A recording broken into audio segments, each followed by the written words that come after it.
State level bankers committee meeting పెడితే అధ్యక్ష అందులో బ్యాంకర్స్ చెప్పినారు మొత్తం 2 లక్షల వరకు రుణమాఫీ చేయాలి అంటే 49,500 కోట్లు కావాలని చెప్పినారు. మరి ప్రభుత్వం ముఖ్యమంత్రి గారు చెప్పినారు బయట ఎక్కడో మాట్లాడుతూ మైక్లో చెప్పారు, ఆ రికార్డు కూడా ఉంది, కావాలంటే ప్లే చేయమంటే చేస్తా అధ్యక్ష మీరు అనుమతిస్తే. ముఖ్యమంత్రి గారు చెప్పారు ఏముంది ఆయనలా, మేము ఒక్క సంవత్సరం కడుపు కట్టుకుంటే 40,000 కట్టేస్తాం ఏమున్నది అన్నారు. మరి సంవత్సరం అయిపోయింది 40,000 కోట్లు పత్తా లేదు అధ్యక్ష. మరి కడుపు కట్టుకున్నారా కట్టుకోలేదా ఇంకేం చేసినారో మాకు తెలియదు అధ్యక్ష, వారు చెప్పాలి. అదేవిధంగా అధ్యక్ష 40,000 కోట్లు అన్నారు ముఖ్యమంత్రి గారు, ఎస్ఎల్బీసీ 49,500 అన్నది, ముఖ్యమంత్రి గారు 40,000 అన్నారు. మళ్ళా వెంటనే కేబినెట్ కాడికి వచ్చే వరకు 31,000 కోట్లు అయింది. మరి ఎట్లా మాయమైతే అధ్యక్ష లెక్కలు 49,000కి వెళ్ళి 40 అయింది, 40కి వెళ్ళి కేబినెట్కి వచ్చే వరకు 31,000 కోట్లు అయింది, బడ్జెట్కి వచ్చే వరకు 26,000 కోట్లు. మళ్ళీ ఇవాళ మొన్న పాలమూరులో విజయోత్సవం జరిపినప్పుడు మొత్తం జరిగింది 19,000 కోట్లు అని చెప్తున్నారు అధ్యక్ష. నేను సవాల్ చేస్తా ఉన్నా ఈ ప్రభుత్వాన్ని, సవాల్ చేస్తా ఉన్నా అధ్యక్ష, ఏ ఊరికైనా పోదాం రాష్ట్రంలో, కొండారెడ్డిపల్లికి పోదామా, కొడంగల్కు పోదామా, సిరిసిల్లకు పోదామా, ఏ ఊరు వాళ్ళ ఇష్టం, పాలేరు పోదామా, ఎక్కడ పోదామా వాళ్ళ ఇష్టం. ఖచ్చితంగా ఏ ఒక్క ఊర్లోనైనా 100% రుణమాఫీ జరిగిందని రైతులు చెప్తే స్పీకర్ ఫార్మాట్ లో రాజీనామా వెంటనే మీకు ఇచ్చి రాజకీయ సన్యాసం తీసుకుంటారు అధ్యక్ష, ఏ ఒక్క ఊర్లో అయినా సరే. అధ్యక్ష ఈ రకమైన బుకాయింపు, ఈ రకమైన మోసం మంచిది కాదు అధ్యక్ష. పావులా కూడా జరగలే అధ్యక్ష రైతు రుణమాఫీ. 49,500 కోట్లు అని చెప్పి ఇప్పటి వరకు 12,000 కోట్లు కూడా చేయకుండా తప్పించుకునే ప్రయత్నం చేస్తా ఉన్నారు. ఒక మాట అన్నారు అధ్యక్ష ఆ రోజు ముఖ్యమంత్రి గారు, రైతు బంధు ఎందుకు అయిపోతుందా, మేమేమన్నా దివానగాళ్ళమా అవులగాళ్ళమా అని మాట్లాడిన అధ్యక్ష. మరి ఇలా వానాకాలం రైతు బంధు ఎగ్గొట్టిన వాళ్ళని ఏమనాలి అధ్యక్ష, వానాకాలం రైతు బంధు ఎగ్గొట్టిన వాళ్ళని ఏమనాలి అధ్యక్ష ముఖ్యమంత్రి గారి మాటల్లో. అందుకే అంటా ఉన్నాం, ఒక పంట కాదు 3 పంటలకు ఇవ్వాలని డిమాండ్ చేసిండ్రు, ఆ 3 పంటలకు ఇవ్వాలని మేము డిమాండ్ చేస్తా ఉన్నాం. ఇవాళ నేను భూభారతి చట్టం తెచ్చిండ్రు అధ్యక్ష, అందులో అనుభవదారుడు కాలం పెట్టింది. నేను అడుగుతా ఉన్నా కాంగ్రెస్ ప్రభుత్వాన్ని, మీరే చెప్పారు రైతులకే కాదు కౌలు రైతులకు కూడా ఇస్తామని చెప్పారు. ఎస్ సార్, కన్క్లూడ్ చేయండి, ఎందుకంటే నేను వేరేమైనా మాట్లాడుతున్నా సార్, సబ్జెక్టే మాట్లాడుతున్నా, రైతు భరోసా మీద మాట్లాడుతున్నా అధ్యక్ష. అనుభవదారుడి కాలం పెట్టారు, జమాబంధన్ రాసినారు. మరి అనుభవదారుడి కాలం పెడితే నేను అడుగుతా ఉన్నా అధ్యక్ష, చెప్పండి దయచేసి, అనుభవదారుడి కాలం పెట్టారు. ముఖ్యమంత్రి గారు ఎన్నికలకు ముందు చెప్పినారు కౌలు రైతుకి ఇస్తాం, రైతు గుడిస్తాం, భూ యజమాని గుడిస్తామని చెప్పినారు. ఇవాళ ప్రభుత్వం స్పష్టం చేయాలి, రైతుకు ఇస్తామని చెప్పిండ్రు, కౌలు రైతుకి ఇస్తామని చెప్పిండ్రు, రైతు కూలీలకు ఇస్తామని చెప్పిండ్రు. తప్పకుండా ఇచ్చిన హామీ నిలబెట్టుకోవాలి. ఇంకా చెప్పాలంటే అధ్యక్ష ఈనాడు పేపర్లో ఫ్రంట్ పేజ్ ప్రకటన ఉంది, నాకు చూపెట్టమంటే చూపెడతా. మొదటి 100 రోజుల్లోనే ఇస్తాం అని కూడా చెప్పిండ్రు అధ్యక్ష, మాట నిలబెట్టుకోలేదు. ఎన్నికల ప్రచారంలోనేమో అందరికీ అన్ని, ఇప్పుడు మాత్రం కొందరికి కొన్ని అని కోతలు పెట్టే ప్రయత్నం చేస్తా ఉన్నారు. అన్నిటికీ మించి అధ్యక్ష బడ్జెట్ లోనే వీళ్ళ చిత్తశుద్ధి బయటపడ్డది. మంత్రి గారేమో మేము నిర్ణయం తీసుకోలేదు అంటున్నారు రైతు భరోసా మీద, కానీ బడ్జెట్ లోనే వీళ్ళ చిత్తశుద్ధి బయటపడ్డది అధ్యక్ష. ఏం చెప్పారు బడ్జెట్ లో, రైతు భరోసాకి కేవలం కేటాయించింది 15,000 కోట్లు. మీకు నిజంగానే పెంచాలన్న ఆలోచన ఉన్న మాట వాస్తవం అయితే, 100 రోజుల్లో రైతు భరోసా పెంచుతామని చెప్పిన మాట వాస్తవం అయితే, మీరు ఎందుకు 15,000 కోట్లే కేటాయించారు? ఎందుకు మీరు 23,000 కోట్లు ఏదైతే 7,500 రూపాయలు కావాలో ఎకరానికి ఎందుకు కేటాయించలేదు? 70 లక్షల మంది రైతన్నలకు మీరు 15,000 కాకుండా మరి 15,000 ఇవ్వాలి అంటే 23,000 కోట్ల రూపాయలు కావాలి. అది మీరు పెట్టలేదు అంటేనే మీ చిత్తశుద్ధి అర్థమైతా ఉన్నది. కోతలకు సిద్ధపడ్డ తర్వాతనే ఉపసంఘం వేసినారు, మంత్రివర్గ ఉపసంఘం. ఇవాళ మీరు టైం పాస్ చేస్తా ఉన్నారు, ఖచ్చితంగా చెప్తా ఉన్నా, కాలక్షేపం చేస్తున్నారు. మంత్రివర్గ ఉపసంఘాన్ని వేసి ఇయ్యదలుచుకోలేదు మీరు. వానాకాలం రైతు బంధు ఎగ్గొట్టినట్టే భవిష్యత్తులో కూడా రైతు బంధు ఎగ్గొట్టే చక్కర్లో మీరు ఉన్నారు. అందుకే ఇవాళ రైతులు నమ్మతలేరు. రైతును అనుమానించే ప్రయత్నం చేస్తా ఉన్నారు, అవమానించే ప్రయత్నం చేస్తున్నారు. పెద్దోళ్ళకి ఇస్తున్నారు, దుర్వినియోగం అయిపోయింది అని కావాలని ఆంక్షలు పెడతాం, అగ్ని పరీక్షలు పెడతామని చెప్పి నిందలు వేస్తామని మాట్లాడుతూ ఉన్నారు అధ్యక్ష. మరి మేనిఫెస్టోలో పెట్టినప్పుడు ఎందుకు చెప్పలేదు అధ్యక్ష ఇవన్నీ?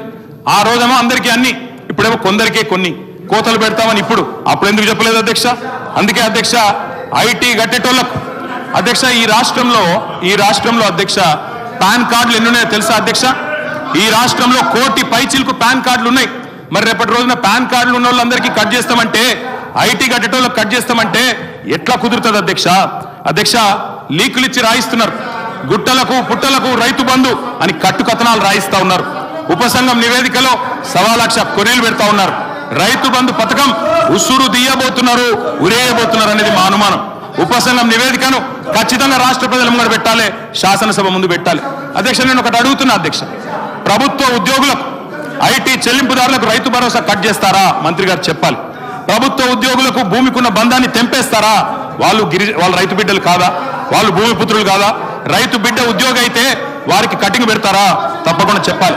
తరతరాలుగా సాగుతున్న భూమిని సాగు చేస్తున్న వ్యవసాయాన్ని మరి వ్యాపారంగా చూస్తారా అని అడుగుతా ఉన్నా అధ్యక్ష. ఈ రోజుల్లో ఉన్న రుణ వ్యవస్థ ప్రకారం, అర్హతల ప్రకారం గ్రామాల్లో కూడా ఐటీ చెల్లింపులు చేస్తున్న వాళ్ళు ఉన్నారు, పాన్ కార్డులు ఉన్న వాళ్ళు ఉన్నారు, రైతన్నలకు కూడా పాన్ కార్డులు ఉన్నాయి. పాన్ కార్డు ప్రాతిపదికగా తీసుకుంటే వాళ్ళందరికీ కూడా రైతు బంధు కట్టే ప్రమాదం ఉందని వారు భయపడతా ఉన్నారు. ఖజానాలో సొమ్మంతా కర్షకుడే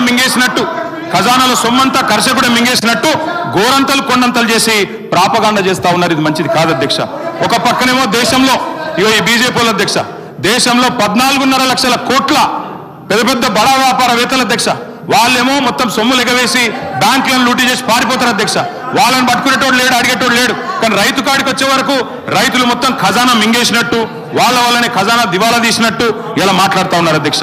అప్పులు ఎగ్గొట్టి బ్యాంకుల నిండా ముంచేస్తుంటే వసూలు చేసే ధైర్యం లేని ప్రభుత్వాలు అధ్యక్ష. పోయి రైతే దొరికినా మీరు recovery. Thank you sir. KTR గారు పదే కావాలని చెప్పేసి ప్రొవోకేట్ చేసుకుంటూ మాట్లాడుతూ ఉన్నారు కదా అధ్యక్ష. నిజంగా వారికి ఒకవేళ మాట్లాడాలనుకుంటే చర్చ పెట్టండి అధ్యక్ష. అన్నిటి మీద మేము చర్చకు సిద్ధంగా ఉన్నాం. ఈరోజు సివిల్ సప్లైస్ గురించి మాట్లాడారు కదా, ఎఫ్సీఐ గురించి మాట్లాడారు కదా అధ్యక్ష. అతిపెద్ద స్కాము వారి హయాంలోనే మొదలైంది అధ్యక్ష. రైస్ మిల్లర్ల దగ్గర 1,000 కోట్ల రూపాయల ప్యాడీని వారు ప్రొక్యూర్మెంట్ చేయించి వాళ్ళ దగ్గర లంచాలు తీసుకొని 1,000 కోట్ల రూపాయల ప్రొక్యూర్మెంట్ దగ్గర వాళ్ళ దగ్గర రికవరీ చేయకుండా వాళ్ళు చేసినటువంటి స్కాముల గురించి మాట్లాడదాం అధ్యక్ష. ఇరిగేషన్ గురించి మాట్లాడదామన్నారు కదా, మాట్లాడదాం అధ్యక్ష. కాళేశ్వరం గురించి అన్నారు కదా అధ్యక్ష. కాళేశ్వరం ఈ భారతదేశంలో అతిపెద్ద స్కామ్, దాని గురించి మాట్లాడడానికి మేము సిద్ధంగా ఉన్నాం. దాని గురించి మాట్లాడదామా, చర్చకు మీరు అనుమతి చేయండి అధ్యక్ష. ఇంకో వారం పెంచమన్నారు కదా, వారం పెంచండి. వారికి వారమే సమయం ఉందట, వారం పెంచండి. వారం రోజులు దేని మీద అంటే దాని మీద మేము మాట్లాడడానికి మేము సిద్ధంగా ఉన్నాం అధ్యక్ష. ఈ రకంగా అన్యాయంగా కేంద్ర ప్రభుత్వం గురించి కానీ దేని గురించి మాట్లాడిన ఊరుకునే సమస్య లేదు అధ్యక్ష. దాని మీద చర్చకు పెట్టండి, మేము సిద్ధంగా ఉన్నాం. కానీ ఈ రకంగా అబండాలు వేయడం మంచి పద్ధతి కాదు. వారి ఫ్రస్ట్రేషన్ ఉన్నారు కాబట్టి ఎక్కువ మాట్లాడదలుచుకోలేదు అధ్యక్ష. కేటీఆర్ గారు కంక్లూడ్ చేసేసేయండి. ఎట్లా చేస్తాం సార్ ఇట్లా మధ్య ఇంటరప్షన్లతో? ఇదేం సార్? ఎంతమంది సభ్యులు, ఎంతమంది మంత్రులు, ఆఖరికి బీజేపీలకు కూడా అవకాశం ఇస్తాను. మీరు 10:30కు మీరు స్టార్ట్ చేసిన ప్రసంగము ఇప్పుడు 11:45 అవుతున్నది. 22 నిమిషాలు డిస్టర్బ్ అయింది అధ్యక్ష. హౌస్ ఆర్డర్లో పెట్టండి సార్, హౌస్ ఆర్డర్లో పెట్టండి సార్. పెడతాను. ఇప్పుడు డిస్టర్బ్ చేస్తే ఎట్లా సార్? హౌస్ ఆర్డర్లో పెట్టండి సార్. ఎట్లా మాట్లాడతారు? హౌస్ ఆర్డర్లో పెట్టండి అధ్యక్ష. స్పీకర్ సార్, అధ్యక్ష, అప్పులు ఎగ్గొట్టి బ్యాంకుల నిండా ముంచేస్తుంటేనేమో బడా అధ్యక్ష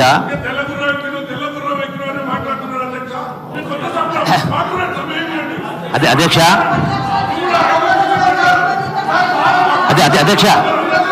అధ్యక్ష ప్లీజ్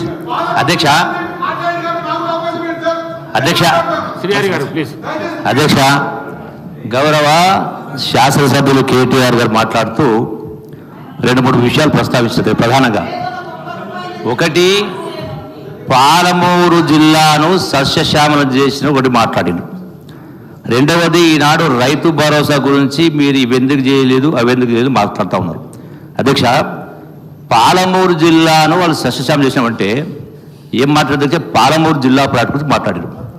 ఎన్నికల సందర్భంలో, ఎన్నికల ముందు ఒక పంపును ఆన్ చేసి నార్లాపురి జిల్లాలో పోసి జాతికి అంకితం చేస్తున్నాం, ప్రాజెక్టు పూర్తయిందని మాట్లాడినారు. నిజమా అబద్ధమా అధ్యక్ష? ఒకటి, ఈరోజు కూడా ఒక సెంటు కానీ ఒక గుంట కానీ ఏ రిజర్వాయర్లకు మొత్తం 5 లిఫ్ట్లు ఉన్నాయి. సెకండ్ లిఫ్ట్ వరకే నీళ్ళు వచ్చే పరిస్థితి లేదు ఈనాడు. రెండవది, ఈనాటికి కూడా కాలువలకు కానీ మిగతా దానికి కానీ ఇప్పటికీ అడ్మినిస్ట్రేటివ్ శాంక్షన్ లేదు. ఇంకా 40-50 వేల కోట్ల రూపాయలు ఖర్చు పెడితే తప్ప నీళ్ళు వచ్చే పరిస్థితి లేదు. నెంబర్ 1. నెంబర్ 2 అధ్యక్ష, మిషన్ భగీరథ గురించి మాట నేను విన్నా అధ్యక్ష. అధ్యక్ష, నేను ఈ రోజు కూడా నేను ప్రూవ్ చేస్తా.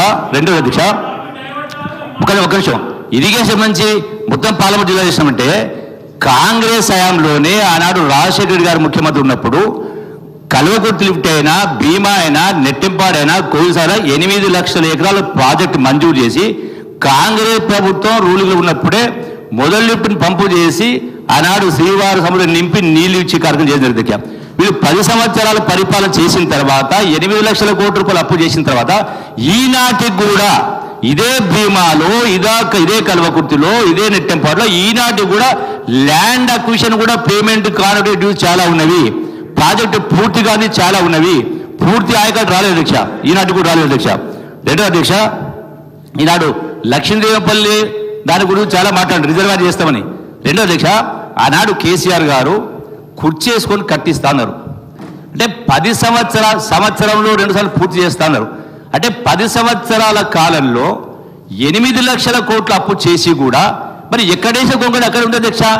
అంటే అందుకనే అధ్యక్ష, రెండవది అధ్యక్ష, ఈనాడు మిషన్ భగీరథ గురించి నేను 100% రుజువు చేస్తా.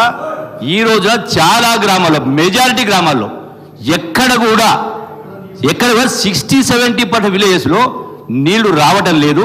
రెండవది అధ్యక్ష, ఏ పద్ధతిలో ఇన్ని వేల కోట్లు ఖర్చు పెట్టి దాని ఏం జరిగిందో తెలుసు నాకు అధ్యక్ష, సదువు కూడా చెప్తాం.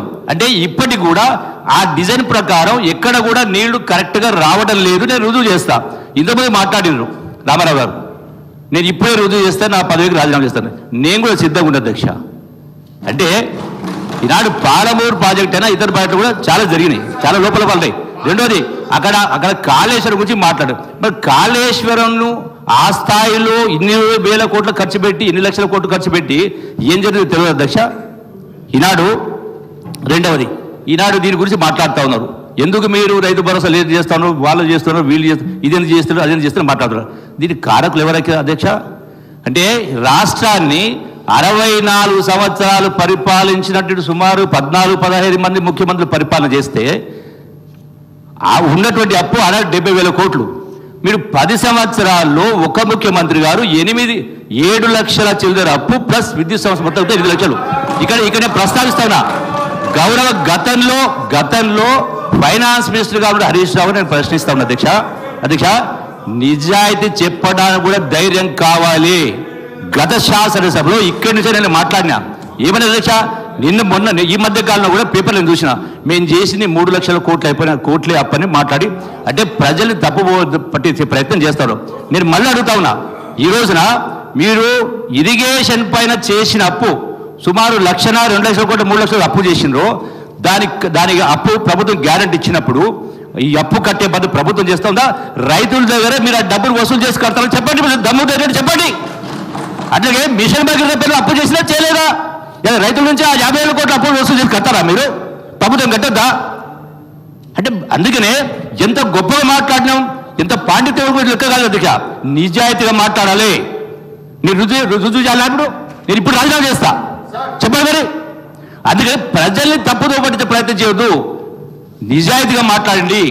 మాట్లాడిన 4 ముక్కలని నిజాయితీగా మాట్లాడే కార్యక్రమం చేయనని నేను సభ ద్వారా విజయం చేస్తా ఉన్నా. ఈరోజు ఇవన్నీ ఆలోచన కారణం ఎవరు? మీరు ఇన్ని లక్షల ఈరోజు నెలకు 6,500 కోట్ల రూపాయలు వడ్డీ అసలు కట్టాల్సి వస్తూ ఉంది. మీరు ఈ అప్పు చేయకపోయి ఉంటే ప్రతి నెల రైతు భరోసా ఇస్తా ఉంది. ఇంత అప్పు చేయకుండా ఉంటే 20,000 కోట్లు వడ్డీ కట్టకుండా ఉంటే దీని మొత్తం కారకులు మీరై మళ్ళీ తగుదలమ్మా అని ఆరోపణ ఎంతవరకు సమానం చేస్తావు?